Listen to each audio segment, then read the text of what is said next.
Welcome to the Life Unscripted Podcast with Rosabel, the place where genuine conversations meet inspiring stories, personal growth, and a dash of humor. I'm Rosabel, your host, inviting you to embrace life's unpredictable journey. Celebrate your unique story and find joy in everyday moments.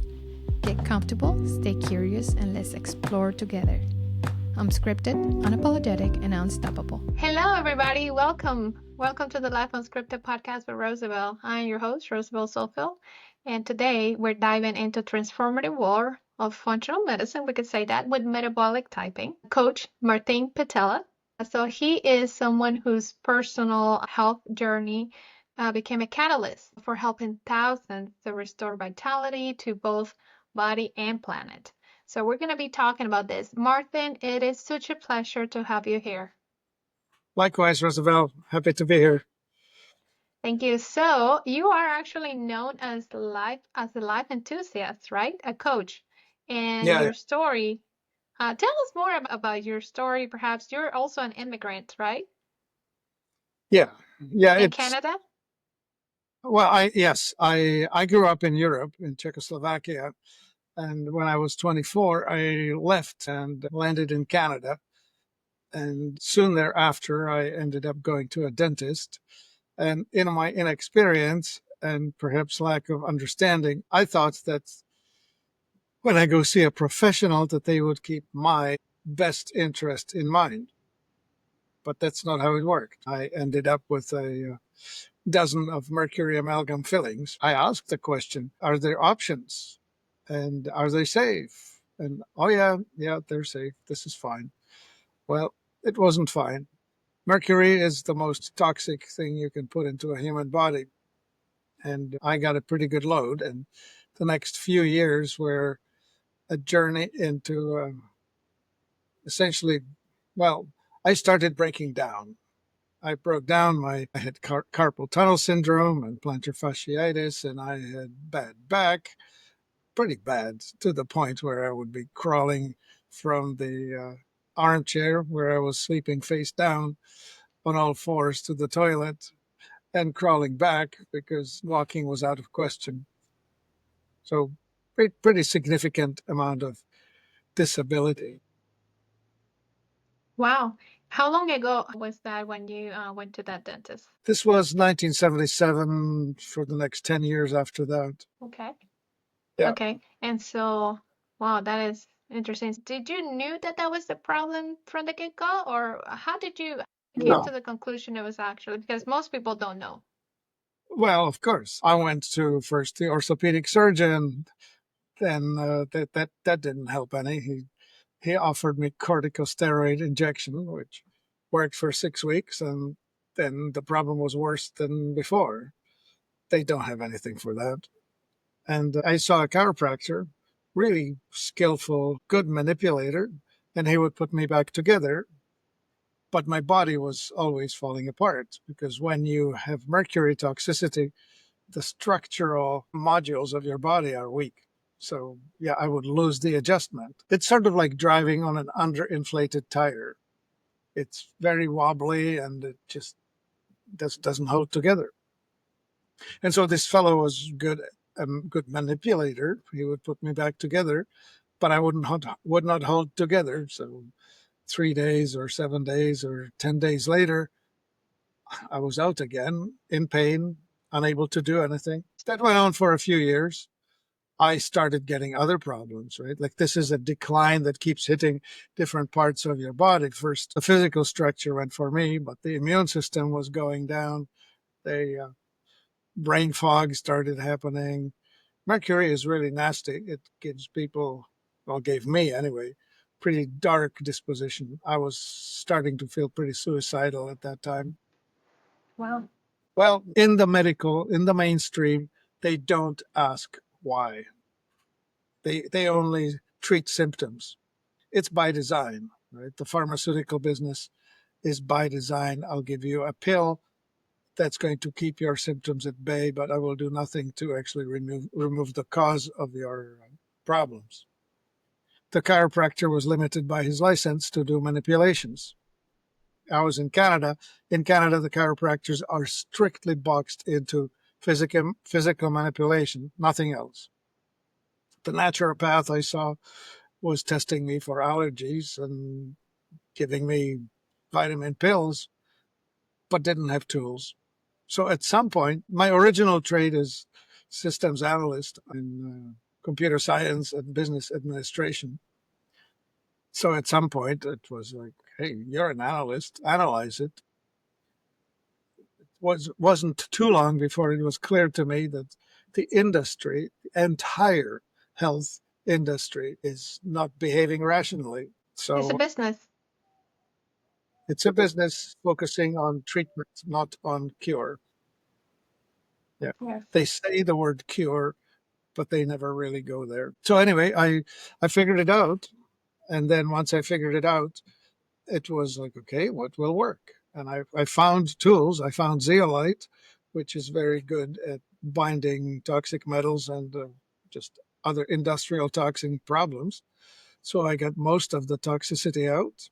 And I found some supplements like free-form amino acids and humic acid, fulvic acid.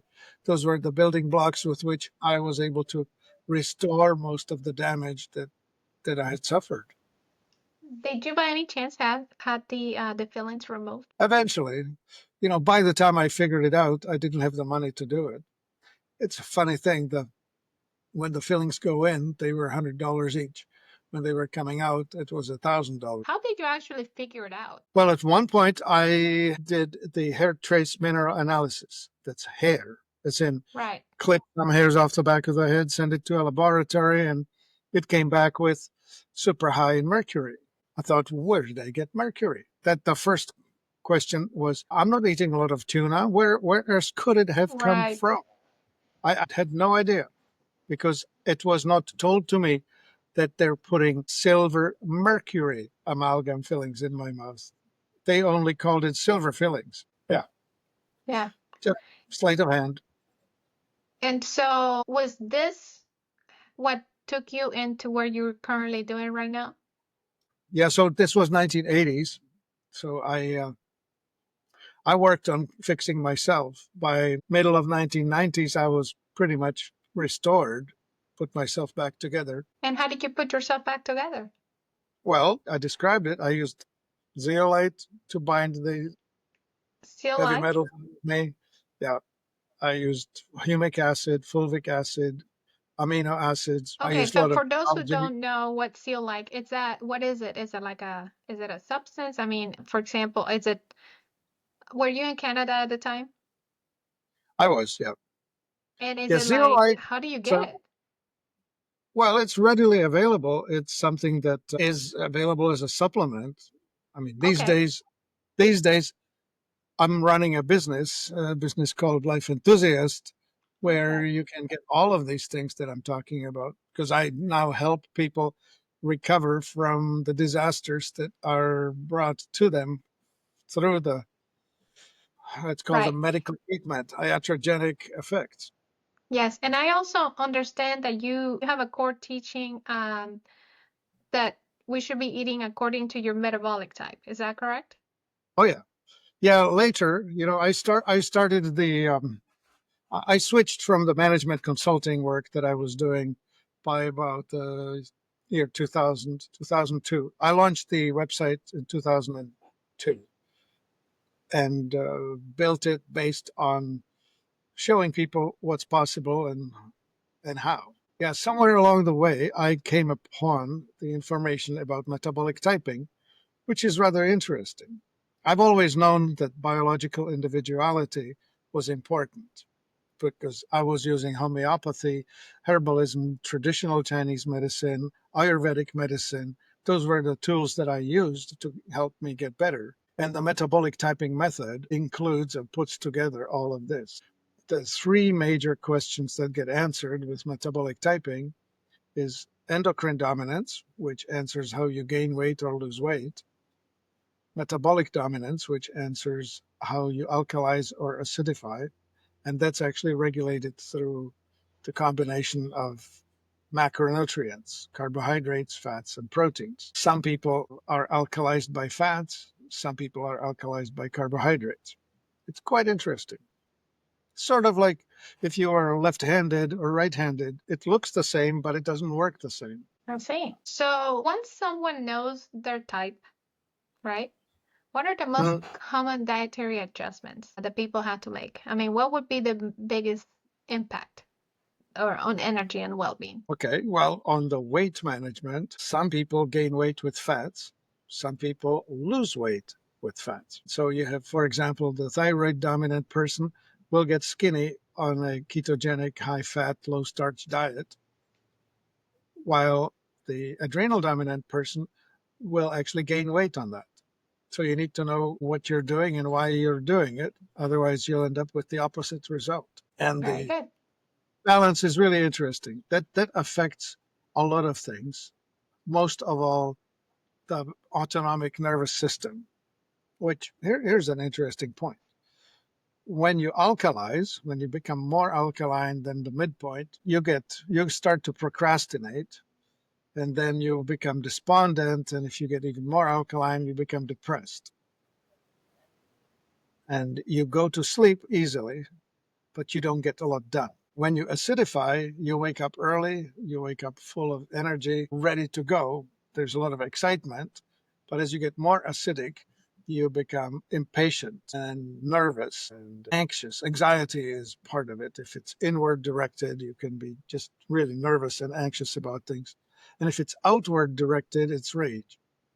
Rage like road rage, arguing with people, being very confrontational. And if you keep going, you get all the way to schizophrenia. So, depending on which type you are and where you find yourself, you can change the foods. So, some of us will add more fats and calm down. Other ones add more fat and become agitated. You need to figure that out. So, we have a quiz for that. We can ask about 120 different questions. And at the end of that, we can tell you with high level of certainty what you can expect from what you will do. Interesting. I was about to Yeah. ask you, how did you find out? I mean, is it through a blood test or it's a questionnaire? No, it's a quiz. It's a questionnaire. It's a quiz. Questions in it will be something like, my ears are more pink than the rest of my face, or my pupils are usually very small, or my pupils are usually wide open. Those would be physiological questions. Other type of questions would be, when I eat a high protein breakfast, and the choices will be, I'll become tired and sleepy, or it doesn't affect me any, or I become agitated and argumentative. So we'll see from meals, from times of day. We'll just get people telling us about how they react to foods, to inputs, and we'll put it back together and hand them essentially a user's manual to the body, where we can tell you, here's what happens if or when you do this. Well, how long have you been doing this?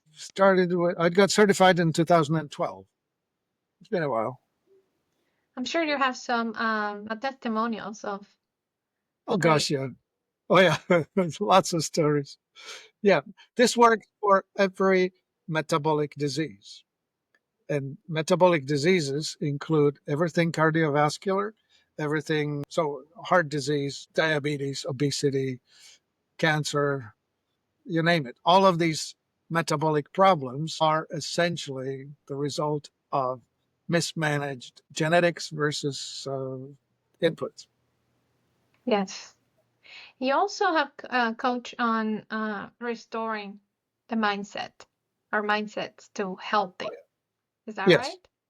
right? Yeah. Because once I put it together, I came up with 4 legs or 4 pillars on which the illness will stand. And that would be toxicity, malnutrition, stagnation, and trauma. And toxicity, that's simple stuff. All the things of the industrial age that have gotten into your body or are getting into your body that should not be there. We talked about metals, but there's more to it. There's all the volatile organic compounds, all the chemicals that are in the environment, and then, of course, metabolic toxins too. And malnutrition is also very common because these days the food is produced by the industrial food production methods grown by industrial agricultural methods. The foods are poor. They're poor Yes, in and content. I don't know if you have come across that newest thing that I heard out there is about microplastics. And also recently, because I work in the field of neurology, I found that there's some brand new research I came across where people with dementia, when they do their the autopsy, they check their brain after, of course, after their death, they were finding a whole lot of microplastics in the brain. Yeah. And so they're trying to put Yeah, a well, correlation with that. microplastics get into everything, and they will damage whatever they get into because they are a non-life. They're dead stuff that shouldn't be there and should be taken out. So you That's ask me, what is unbelievable. zeolite? Zeolite binds both the metals and the plastics and the volatile organic compounds, and it's a substance that's readily available on the planet. When a volcano erupts under the ocean, below, covered by water, what comes out it's a silicate. It's aluminum, silicon, oxygen. It's all the basic elements of the planet, but they end up being put together in such way that they form a structured mineral. And zeolite, as such, is structured in a way where it maintains an electronegative balance or footprint while also being rather porous. It's not a solid thing like a block of iron. It's got tiny little openings and caves. So it's more like a sponge than a block of wood. And with that, it's able to attract and hold, not through chemical, but instead through electrophysical reaction, these compounds. So anything that's electropositive gets pulled in and held by the electronegative openings in the structure of the zeolite. So when you put that into the body, it just travels through, and whatever it comes And in it gets contact with. eliminated. Yeah. It needs to come in small particle size. It needs to be particle size reduced correctly. The larger particles will stay in the gut. The smaller ones will get through into the bloodstream and all over everywhere. And wherever they go, they attach to these electropositive, unwanted toxic things and escort it out of the body safely. Very good. Yeah. Yes, Talk indeed, a very little. good. What was it? Yes, indeed, very good. Yes, yes. No, I'm just like, well, it's always good to know that there is hope, because, Oh yeah, you know, if yeah. if there Now you was no mentioned, hope, yeah, you I mean, we're mentioned doomed. dementia. Yeah, you mentioned dementia. There are multiple dimensions to it. The plastics are one of it, but it's a metabolic problem. Some people would call it diabetes type 1.5. It has to do with the fact that even though your brain needs a lot of glucose to run on, it's a huge consumer of glucose. It performs even better on ketones. Ketones are the metabolic or metabolite of fat Yes.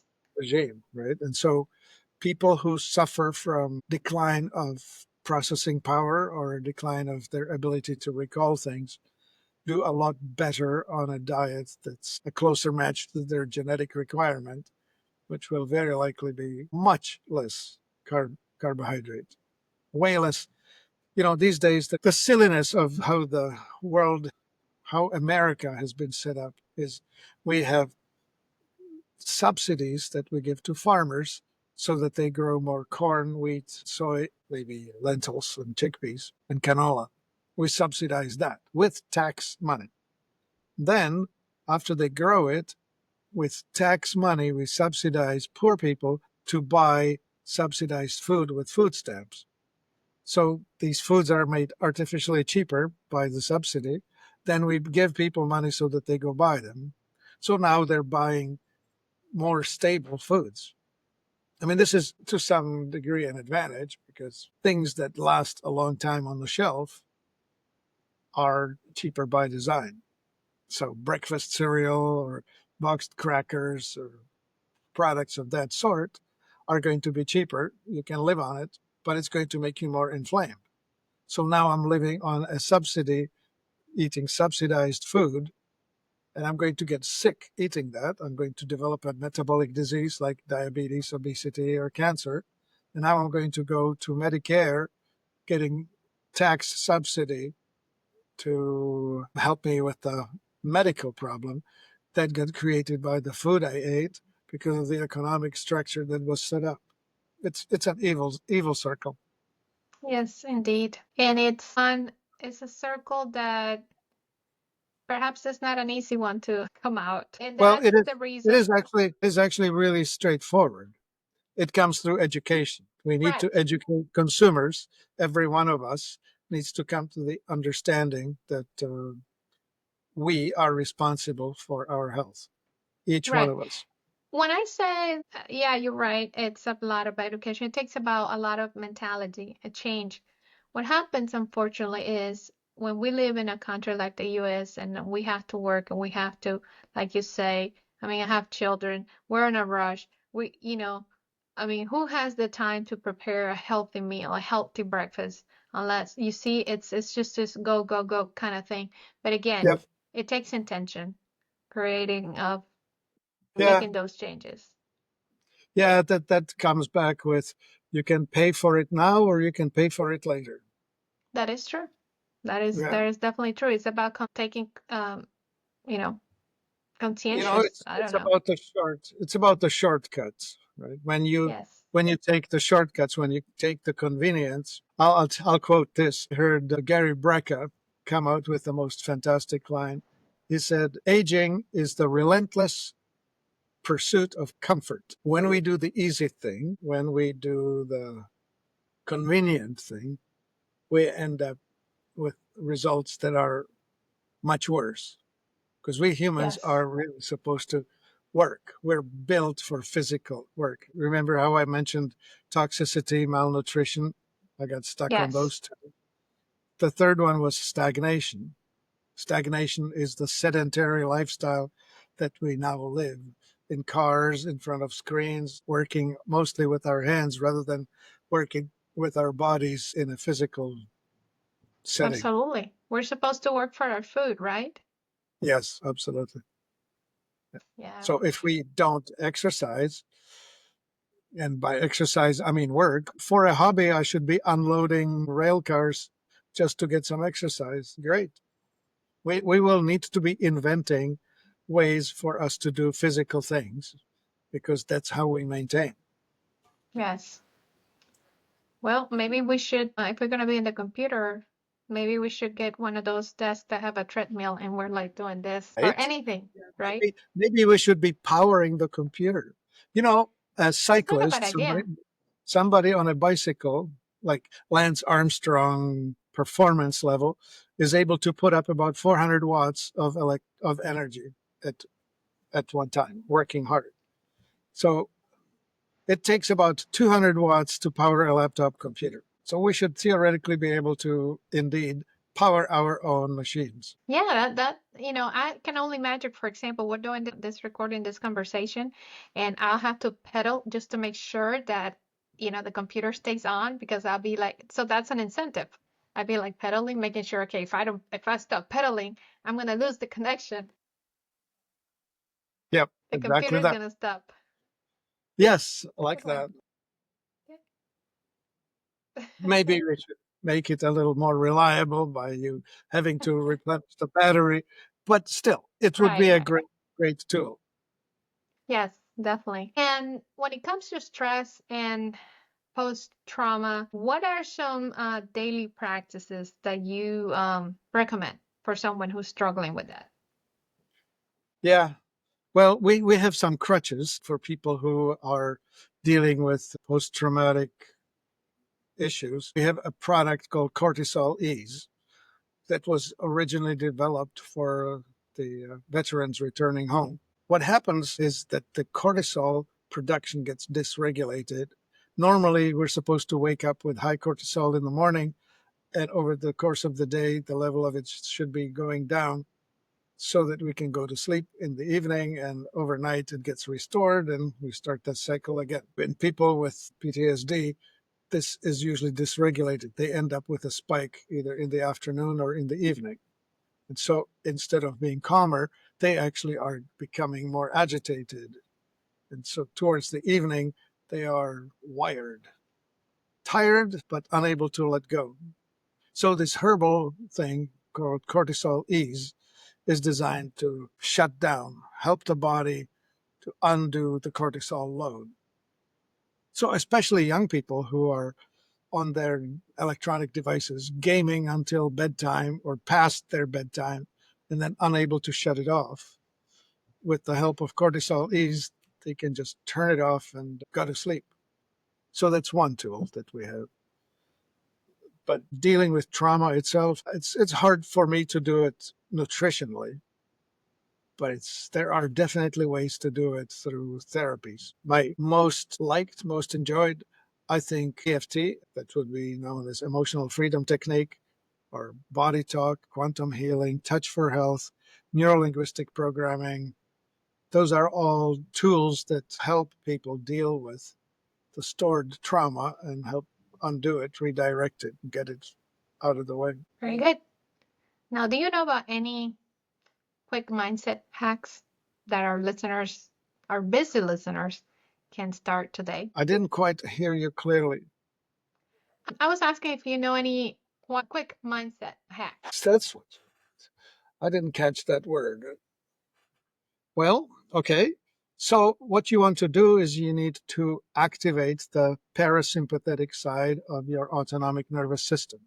The autonomic nervous system has two sides, fight or flight, which is the sympathetic, or rest and repair, parasympathetic. And you need to switch out of the fight flight into the rest and repair.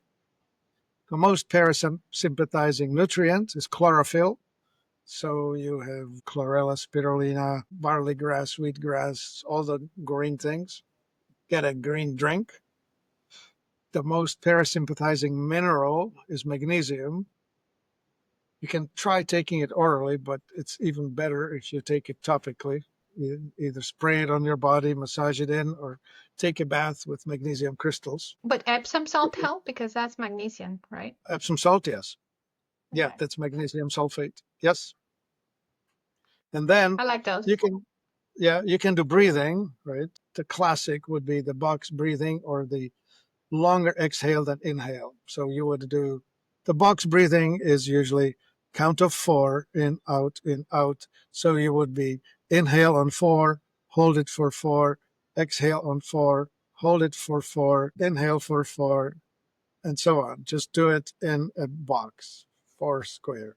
Count to 4. It's hard to demonstrate and talk at the same time. Right. The other one would be just twice the length of exhalation compared to inhalation. So focus on belly breathing, not into the shoulders. If your shoulders are rising, you're tense. You need to open the chest, but for most of all, open the belly. And as you inhale, so let's just say you count to 5. To inhale, you would exhale counting to 10. Always extend that. And you can also do an inhale fast and take a deep breath and then slowly blow it out through your mouth. Do that often. And then there's the other trick, which is to take your tongue and roll it inside your mouth to touch the roof of your mouth with the tip of your tongue. Again, I can't talk doing it, but just press the tongue up against the roof of your mouth. That somehow tells the vagus nerve to activate the parasympathetic, the rest and repair. Stop the stress. You There know, are I some realized something when Yeah. you mentioned that I used to do that naturally, but it seemed to be that I was actually doing it more when I was going to bed and I was like, and then I thought, what is the correct way to, should I just keep my tongue straight or why am I constantly rolling it back like that? Yeah, the roll it back is a soothing way of soothing yourself. Very good. Very good. Now, going back to the whole detox concept, you do talk about something called an invisible ocean. What do you mean by that? Well, it's inside of you, right? Inside of us. It's there's a complex world of fluids inside of the human body. Actually, all life on this planet arose from the ocean. Your tears are 1% salinity. The amniotic fluid in the womb is a lot like the seawater. Even the lymph that is throughout our body is reminiscent of seawater. You need to think of all of the liquids in your body. The blood is propelled and moved on its own. It has the heart to pump it and the vascular system to push it along through its vascular action. But the lymphatic system, which has 3 times as much liquid as the blood, only moves when you move physically. So physical activity, walking is great because you need to move up and down against gravity. So sitting on a bicycle is moving your knees up and down, but your center of gravity is not moving. It's better to walk than to ride a bicycle for this particular purpose. So that's the opposite of stagnation. And perhaps what you may be thinking of is we all are living in the environment as we know it. The air we breathe, the water we drink, the electromagnetic frequencies all around us that we're putting in.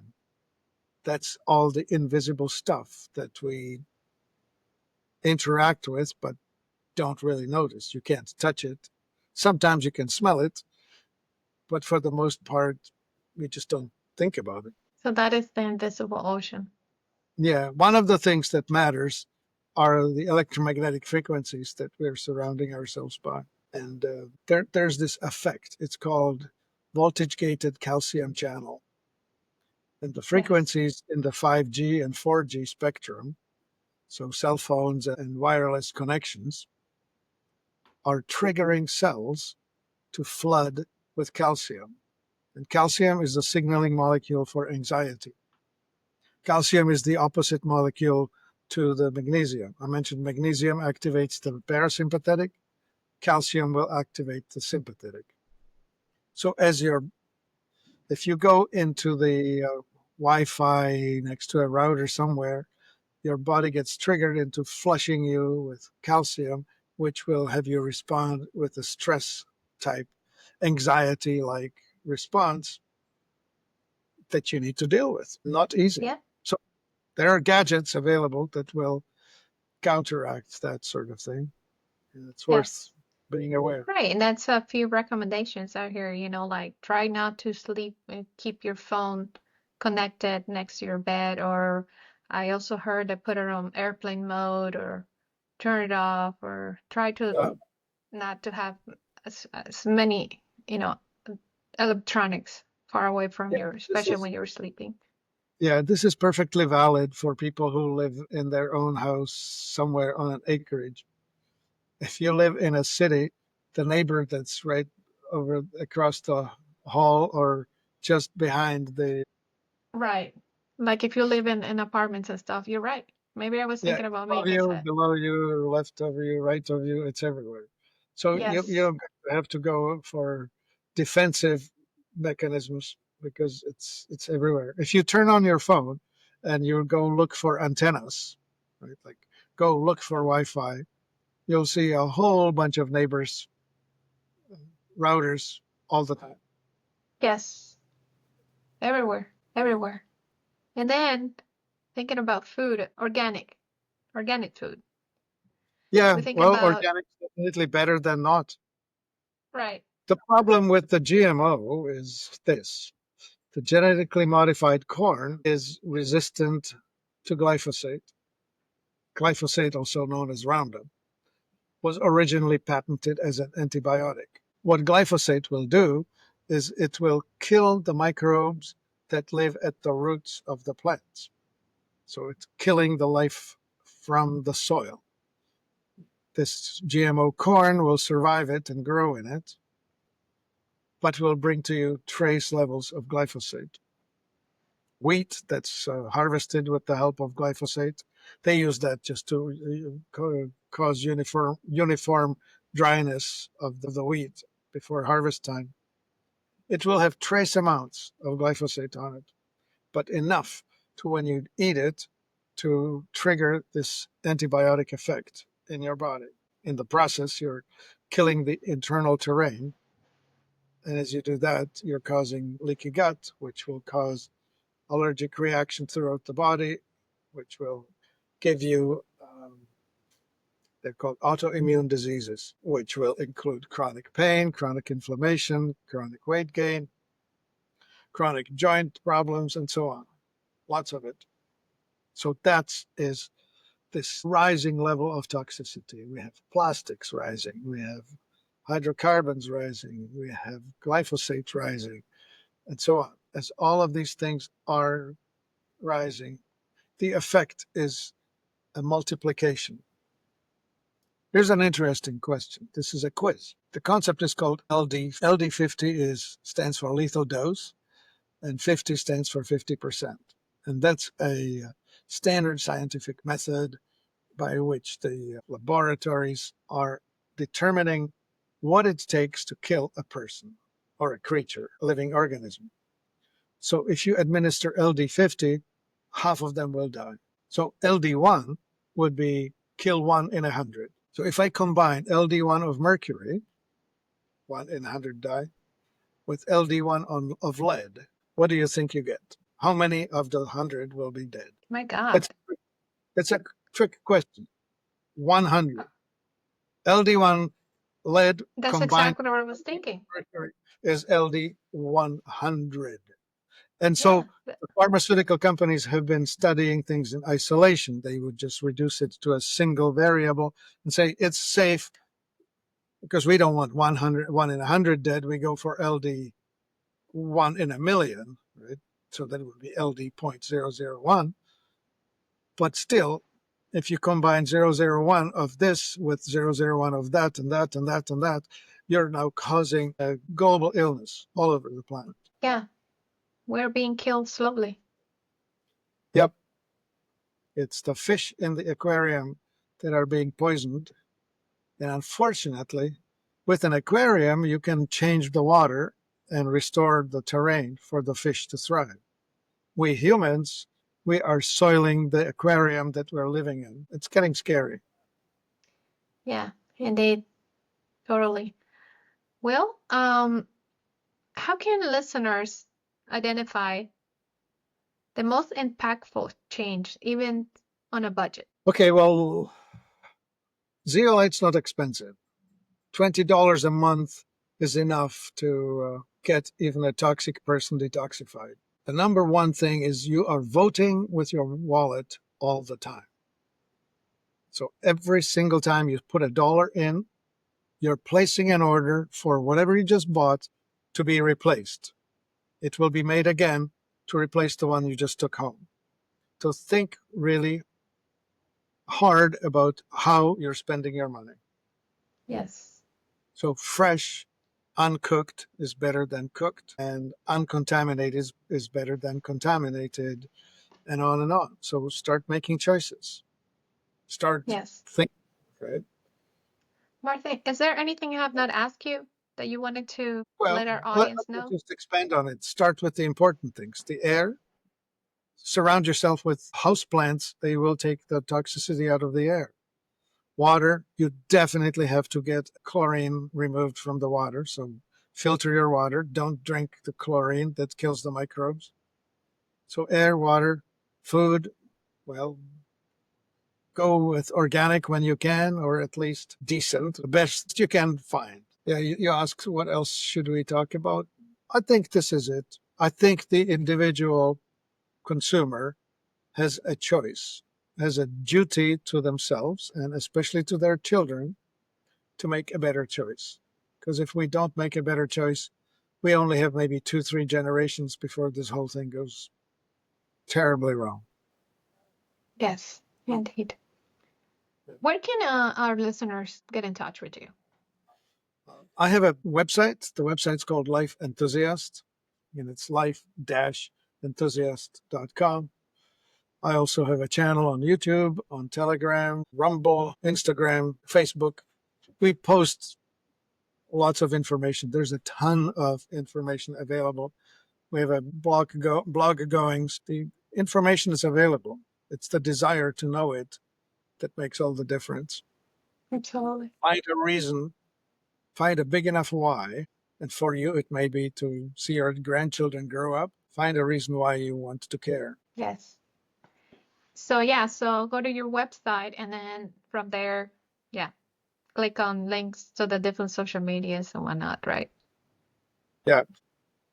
Martin, thank you so much for sharing your journey and also the practical insights. So another thing I wanted to let our listeners know that if you did enjoy actually our conversations, don't forget to connect with me. You can just go to www.rosabelzohfeld.com. I also write a blog. For the people that kind of follow now, every time I interview a guest, I always pack our conversation into a short article. Talks from beginning what we talked about, everything towards the end, where you can get in touch with Martin, how can you get in touch with, again, learn more about him and his products. Yeah. Awesome. Well, thank you again. Yeah. And you should remind people that you have a nice book that is well worth reading. This is the why. This is the story. Yes. We didn't talk about that enough, but everybody has a story inside of them. And I think your story is inspirational just as much as the next person's. And Thank you. It's worth knowing that we humans, all of us, are designed to overcome our challenges. And it's in the process of overcoming our challenges that we become something that we didn't think were possible. Yes. And you and I, we have something in common. We both immigrated. We both came from somewhere. Yes. And we went and did a life form, a new story, and so on. Yeah, that too. Well, yeah. You don't want to waste a life. You made a big decision. You want to make it count. Absolutely. Well, listeners, don't forget to subscribe, leave a review, share this episode with someone who needs to boost vitality. Thank you for tuning in onto Life Unscripted, where your journey to health and healthier planet continues. Thank you again. Thanks, Martin. I want to invite you, yes, you listening right now, to check out my book, The Courage to Succeed: A True American Dream. It is available now on Amazon and also Barnes & Noble. This is a story of resilience, grit, and what it really means to chase your dreams, even when the odds are stacked against you. If you ever face fear, failure, or uncertainty, this book will meet you right there and remind you that courage always has a voice. Just search The Courage to Succeed: A True American Dream by Rosabel Zohfeld on Amazon, or head to the link in the show notes, because your dream is worth it and your courage can take you there.